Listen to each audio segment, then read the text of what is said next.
Olá, boa noite. Pré-olímpico de vôlei feminino começa amanhã na Arena Sabiazinho. No cenário nacional, o massacre no presídio no Pará é um dos maiores da história do país. E em nova declaração, Bolsonaro diz que arquivos oficiais sobre mortos na ditadura são balela. E o cenário atual econômico para as indústrias. Hoje, o JU vai discutir os resultados e perspectivas para a indústria nacional. Isso e muito mais você confere agora no Jornal da UFO.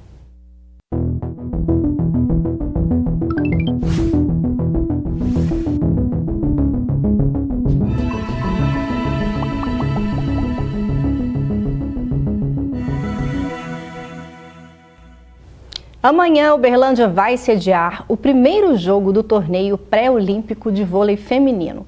Os jogos acontecerão no ginásio Sabiazinho nesta quinta, dia 1º, sexta-feira, dia 2 e sábado, dia 3. Logo na estreia, marcada para começar às 2h15 da tarde, a seleção brasileira enfrenta os Camarões.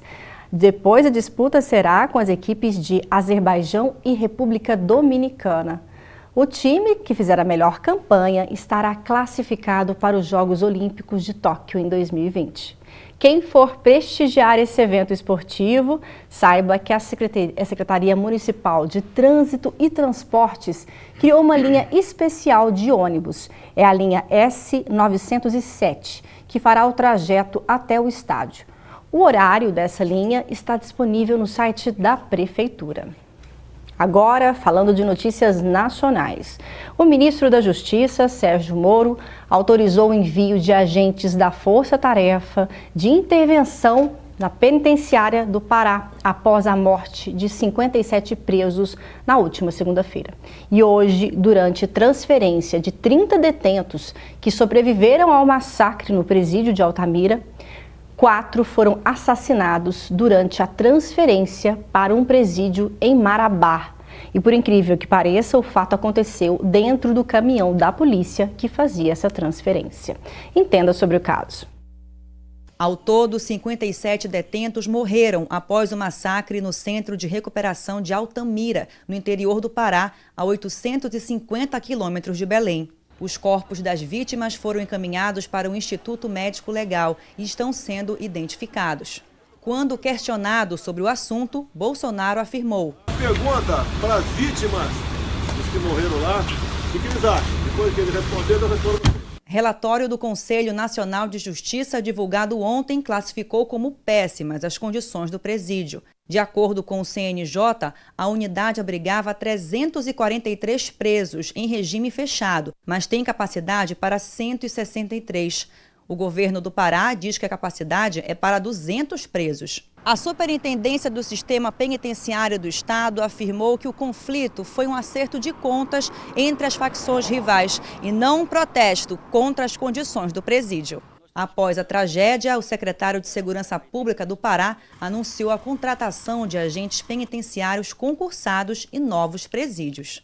5 presídios complexos estão sendo construídos, até final do ano todos serão entregues, alguns inclusive agora em agosto. Nós imaginamos que com essas medidas nós vamos melhorar o quadro da segurança pública e também do sistema carcerário no estado do Pará. O presidente Jair Bolsonaro chama de balela os documentos oficiais do governo federal sobre mortos e desaparecidos durante o regime militar. Essa foi mais uma nova declaração polêmica que agrava ainda mais a situação política no país. Veja. Ao deixar o Palácio da Alvorada, o presidente Jair Bolsonaro questionou a legitimidade da Comissão Nacional da Verdade, criada em 2011 no governo de Dilma Rousseff. O relatório final, após 2 anos e meio de trabalhos, apontou que a ditadura militar brasileira causou a morte de 434 presos políticos. Você acredita em Comissão da Verdade? Qual foi a composição da Comissão da Verdade? Foram 7 pessoas indicadas por quem?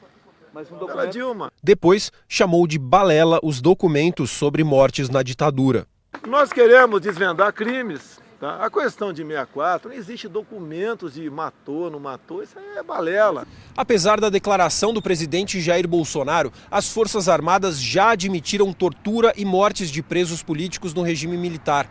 A informação consta do ofício de setembro de 2014, enviado à Comissão Nacional da Verdade pelo então ministro da Defesa, Celso Amorim.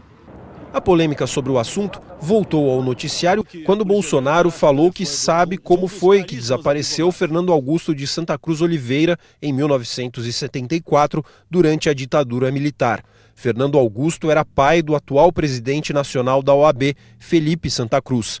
Um documento secreto do Ministério da Aeronáutica, de 71 páginas, de 18 de setembro de 1978, atesta que Fernando Augusto de Santa Cruz Oliveira foi preso em 22 de fevereiro de 1974, no Rio de Janeiro, e nunca mais foi visto por familiares ou amigos. Mais cedo, o ministro do Supremo Tribunal Federal, Marco Aurélio Mello, chegou a dizer ao blog de Thales Faria que, para evitar falas desse tipo de um presidente, abre aspas, apenas criando um aparelho de mordaça. No final da tarde, também para o blog, disse que, como democrata, não poderia concordar com a censura. E completou, não sugiro que o presidente use mordaça. Os líderes da oposição se reúnem na próxima terça-feira para discutir a agenda do segundo semestre. E entre os pontos está a possibilidade de adoção de medidas como um pedido de impeachment contra Bolsonaro. O Brasil está num momento importante, reformas fundamentais estão para ser aprovadas e o Executivo e o Legislativo têm que trabalhar juntos. Não é um momento de polêmica e, principalmente, vindo do Presidente da República, ironizar com a vida a morte de pessoas. Eu não vou comentar a declaração do passado, muito menos aquelas que foram feitas do passado lá atrás. Vamos olhar para frente. A hora da gente pensar na reconstrução do Brasil, deixar o que passou lá para trás, vamos pensar na geração de emprego, que é isso que o povo quer. E uma pesquisa da Confederação Nacional da Indústria, o CNI, revelou que a queda no consumo e a alta carga tributária são os principais motivos de desaceleração do setor. Diante dessa realidade, empresários de Uberlândia também são obrigados a conter a produção à espera de um crescimento da economia. Entenda sobre esse assunto, que hoje é destaque no J1.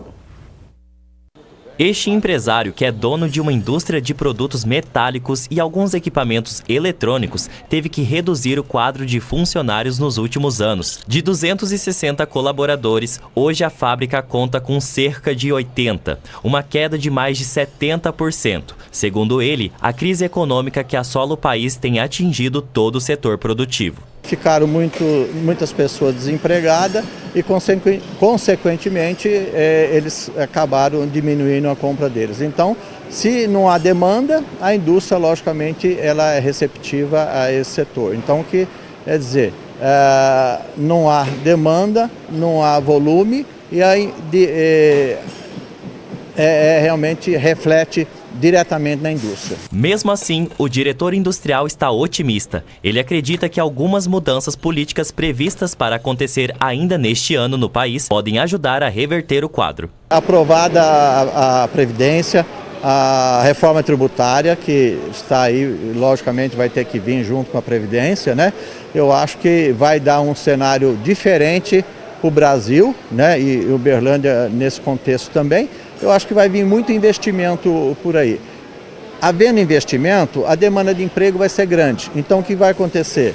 Então, vai vir a demanda de emprego, logicamente as pessoas vão poder trabalhar e ganhar um valor melhor e, consequentemente, vai refletir na indústria como um todo. De acordo com a Confederação Nacional da Indústria, a economia brasileira crescerá 0,9% e a indústria terá expansão de apenas 0,4% neste ano. Diante desse cenário, a CNI avalia que a liberação de parte dos recursos do FGTS pode impulsionar o consumo.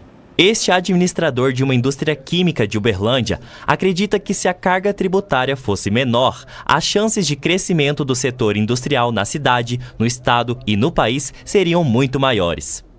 A concorrência é grande, os custos são grandes e quanto mais custo você traz para a indústria, menos investimento ela tem capacidade para fazer e menos contratações de pessoas. Isso tudo dificulta com que a empresa consiga vender seus produtos, fazer mais postos de trabalho e também, por consequência, vendendo mais, trazer mais tributos, mas não em uma única venda, mas em várias vendas. Então, a carga tributária sendo alto, ela consegue um valor alto em uma única venda, mas se ela fosse menor e favorecesse a indústria vender mais, a carga tributária provavelmente poderia ser a mesma ou até maior, mas pesando menos em cada venda. Então, falando hoje sobre a indústria 4.0, os desafios também desse setor, recebemos aqui no estúdio a professora Luciana Carvalho, que é da Faculdade de Gestão de Negócios da UFO. Boa noite, professora Luciana. Boa noite. E também João Pellegrini, que é empresário e hoje representa aqui também a FIENG Regional Vale do Paranaíba. Boa noite. Boa noite, Patrícia.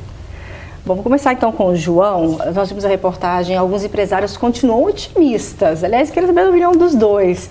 Apesar dos dados, resultados da pesquisa CNI mostrar números não tão positivos assim, o que mantém esse otimismo no setor? Patrícia, o empresário por si só, né, empresário empreendedor, né, ele tem que ser otimista, porque hoje, mais do que nunca, nosso país está vindo notícias boas, perspectivas boas, né, quer dizer, quando o comércio é irrigado, né, com mais dinheiro, né, que é uma perspectiva de 42 bilhões, isso o comércio abaixa o estoque. Baixando o estoque, ele recorre à indústria. Com certeza, isso já é otimismo, né, para nós. Também a reforma da Previdência, né, e mais a reforma tributária, que nós estamos com perspectiva para poder realmente desenvolver nossos negócios como um todo. Esse é o nosso maior esperança, expectativa. Professor Luciano, você acredita numa reação desse setor ainda este ano, caso haja essas reformas? Bom, Patrícia, é muito bom ver assim, os empreendedores, né, voltando à confiança, porque assim, a confiança é uma das coisas que vai mais impulsionar essa volta da indústria, esse crescimento. Se nós pegarmos a crise dos últimos anos, o setor industrial foi o setor que mais sofreu. Então, se hoje a perspectiva é que ele cresça 0,4%, em anos passados ele decresceu. Então, a indústria brasileira ela chegou a reduzir 8% ao ano, ou seja, uma redução significativa. Então, essa volta, ela depende de fatores como a demanda, como foi colocado na própria reportagem, e a demanda vai depender de uma melhoria na renda, de uma melhoria na expectativa dos consumidores, mas também depende de uma questão de produtividade, ou seja, que a indústria faça os investimentos para que também melhore essa produtividade. Perfeito. João, na sua opinião, quais são os principais fatores que influenciam a produtividade da indústria? A produtividade, né, não só na indústria, como em qualquer negócio, nós temos que estar primeiro antenado, né, sabendo do nosso negócio, sabendo o que realmente é o nosso negócio, onde nós temos que melhorar, né, tanto como o gestor, como os nossos funcionários. Ou seja, é qualificá-los, é nos qualificar também, é sabendo o que está acontecendo no mercado, qual que é a necessidade, através que o mercado é o seguinte, você detecta, você descobre aquela necessidade e você busca solução para ele. E a solução para ele nada mais é do que você atender bem, né, o seu cliente, atender bem aquela expectativa que todos nós temos no nosso dia a dia. É realmente ter conhecimento do seu negócio, ter conhecimento de maneira macro e, lógico, os controles, né, em todos os sentidos de qualquer negócio. Perfeito. E olha só, os avanços das novas tecnologias, cada vez mais frequentes nos processos industriais, essa é uma tendência demonstrada pela indústria 4.0, que promete revolucionar ainda mais essa relação entre produção, emprego e consumo. Veja na reportagem alguns exemplos. O que hoje é chamada de quarta revolução é vista pelo mercado como uma grande oportunidade de crescimento cada vez maior e mais acelerado de novas tecnologias, principalmente no setor industrial. Aos poucos, as máquinas estão substituindo as pessoas. O representante no Triângulo Mineiro e Alto Paranaíba de uma multinacional brasileira de softwares de gestão, que já atua há 36 anos, vê com bons olhos o crescimento dessa tendência.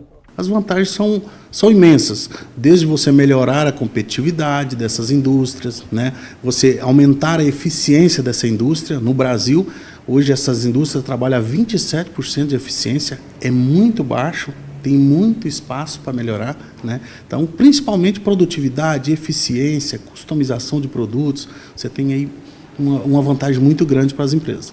Ainda segundo Flávio, esta revolução vai além da simples automação dos processos. A automação é só uma das vantagens da indústria 4.0, um dos componentes, né? Através de sensores, você consegue automatizar a sua indústria. Mas você tem uma série de outros, como impressoras 3D, que facilita demais o desenvolvimento de novos produtos, robótica, inteligência artificial, inteligência de dados, né? Internet das coisas, uma série de outras tecnologias que também faz parte da indústria 4.0. Engana-se quem acha que essa tendência atinge somente as grandes indústrias. Esse movimento de modernização ainda está em um estágio inicial no Brasil e já é acessível também a empresas de pequeno porte. Acredito que o presente já é esse, né? A indústria 4.0 é conhecida no mercado como a quarta revolução industrial.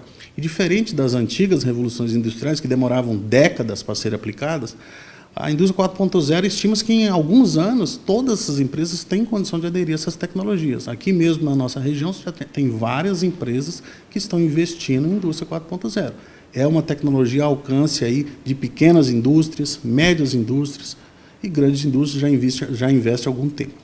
De acordo com o levantamento feito pela Agência Brasileira de Desenvolvimento Industrial, a ABDI, a estimativa de redução anual de custos é de cerca de 70 bilhões de reais. Por um lado, economia para as indústrias.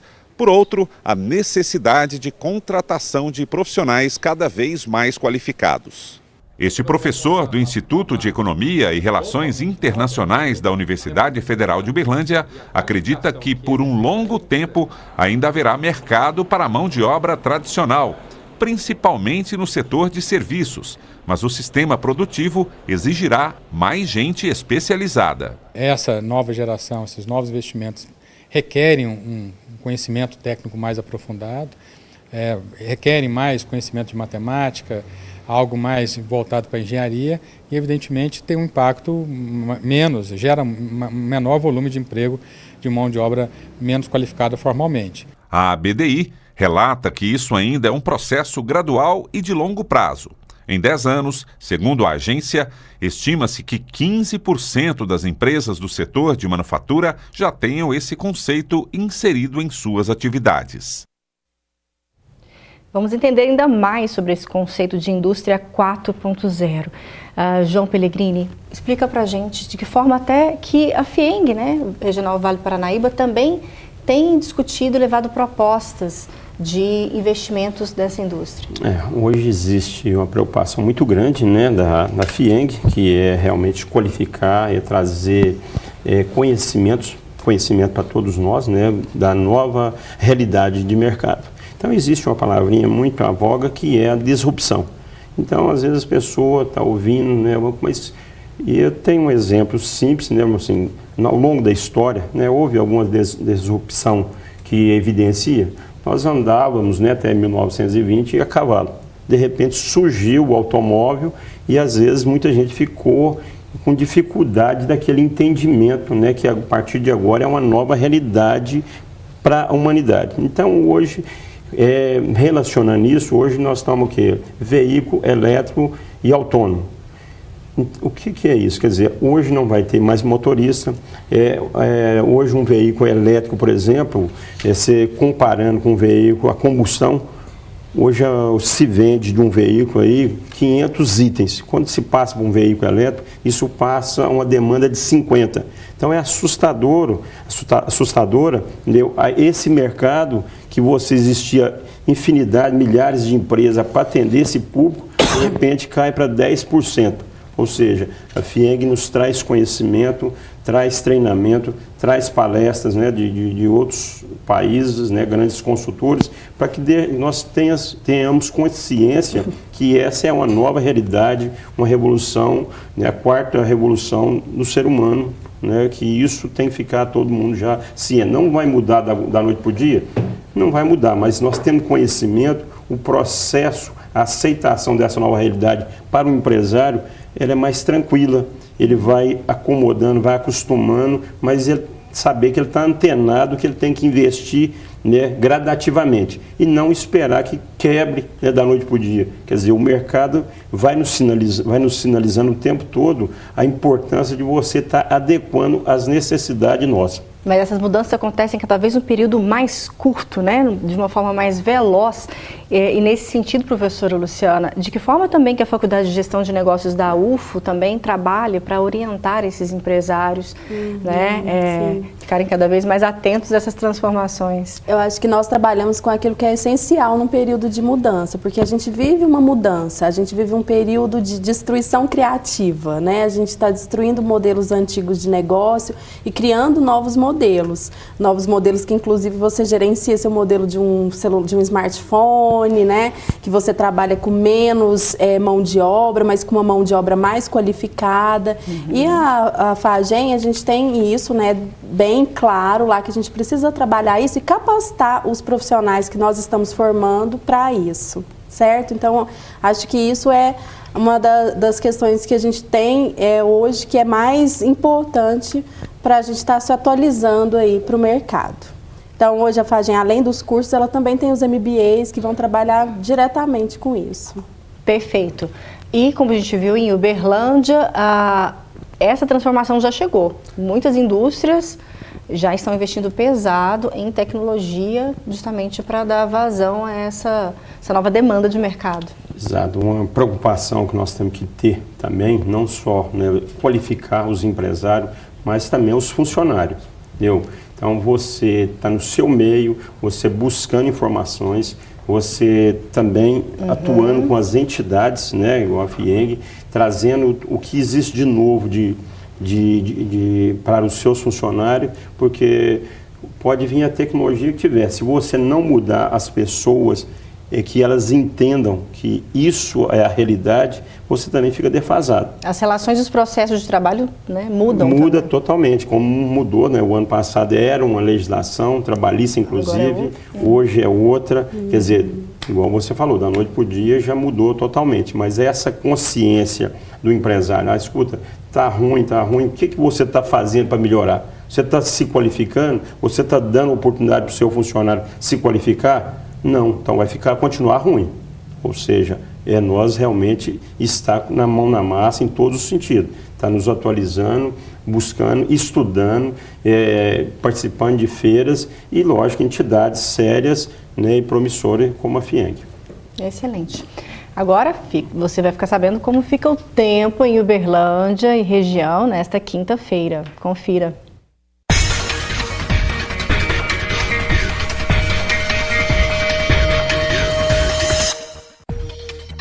O sol mais intenso deve predominar em Uberlândia. A mínima fica 16 graus e a máxima 30. Apesar do dia quente em Ituiutaba, a variação de temperatura é grande. Mínima de 13 graus e máxima de 34. Quinta-feira, predominantemente ensolarada em Patos de Minas. Termômetros devem marcar entre 16 e 30 graus. O sol predomina também em Monte Carmelo, com mínima de 15 graus e máxima de 29.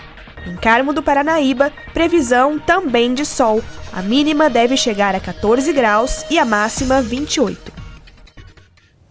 E ainda falando sobre Indústria 4.0, um projeto desenvolvido por pesquisadores do curso de Engenharia de Produção do campus Pontal da UFO mostrou como a internet pode ser eficaz no cotidiano da indústria.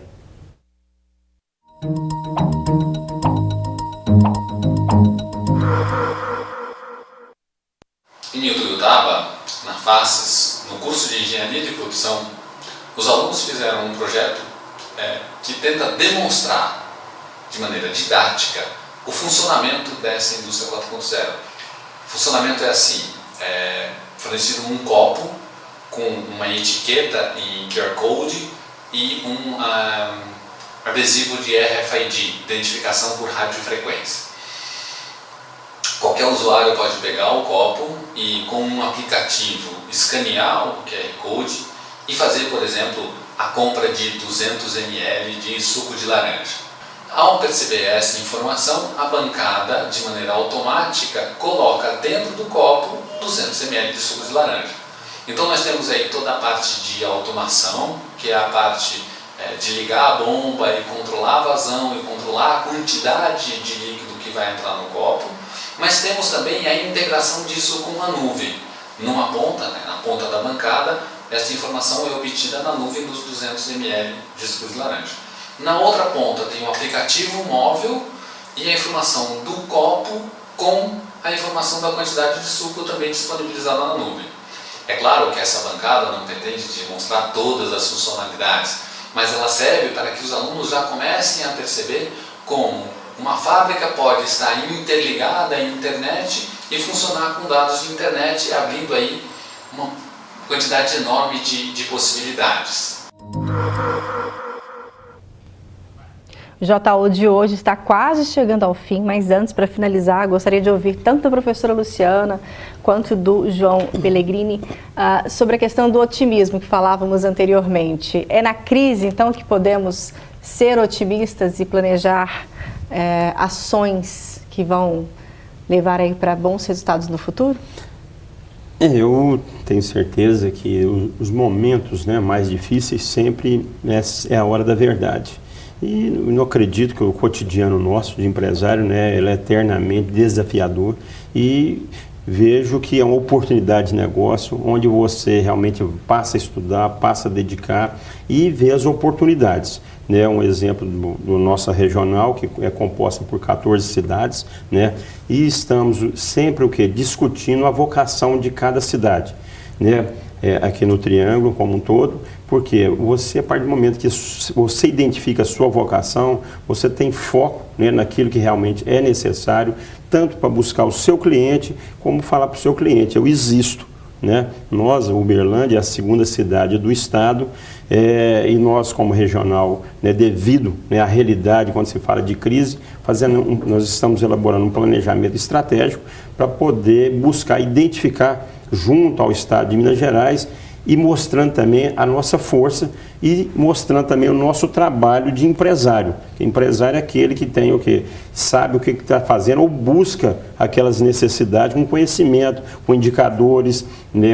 E isso, nosso papel, né, como os 12 presidentes, né, que faz parte aqui da regional, estamos já há 2 meses elaborando esse planejamento estratégico exatamente para mostrar para o estado como um todo, né, para as outras regionais, ser referência, ser a melhor regional do estado de Minas Gerais e, com isso, buscar que grandes empresas invistam na nossa região. Porque o nosso objetivo, ou pelo menos o meu sonho em particular, é que Uberlândia, nosso Triângulo Mineiro, seja uma região rica. Ela ser rica, ela existe, você acaba uma distribuição de renda bastante correta, bastante tranquilizadora, ou seja, é bom para o grande empresário, para o médio e para o trabalhador, porque você tem riqueza para distribuir. Então, é isso que nós estamos buscando, né, como empresário, como otimismo, né, porque nós vamos levar aí a nossa região com indicadores e com propostas realmente que nós temos capacidade de desenvolver. Olha só, falou então um otimista do mercado, o João Pellegrini. Muito obrigada pela sua participação com a gente hoje, viu, João? Obrigado. Também, professora Luciana, muito obrigada pela sua participação. Obrigada. E você também segue otimista? Sim, eu acho assim, que na verdade a gente vive justamente isso, uma crise de otimismo, mas a gente tem que saber que diante da crise também nós temos oportunidades. E é nesse momento que os projetos inovadores, que o investimento em inovação, que a criação de novos produtos ou de novas técnicas, como nós vimos aí nas reportagens com a indústria 4.0, que o próprio planejamento que o senhor João mostrou aqui pra gente, que a FIENG tem se proposto a fazer, podem ser um diferencial para que a gente volte a ter o crescimento. Então, a gente tem um crescimento que não é o esperado, né? A gente esperava que a indústria se recuperasse mais rápido, que a demanda se recuperasse mais rápido, que o emprego se recuperasse mais rápido. Mas, além das questões conjunturais que dificultam, eu acho que também tem a questão do otimismo do empreendedor. E acho que trabalhar isso, e aí entra os órgãos como a FIENG, é um dos passos para que a gente possa gerar novas oportunidades oportunidades no mercado, especialmente para a indústria. Obrigada pela sua participação, viu, professora Luciana, e também parabéns pelo trabalho junto à FAGEM aqui da UFO. Obrigada. Viu? O Jornal da UFO desta quarta-feira fica por aqui. Muito obrigada mais uma vez pela audiência. Tenha uma excelente noite e eu te espero amanhã. Tchau.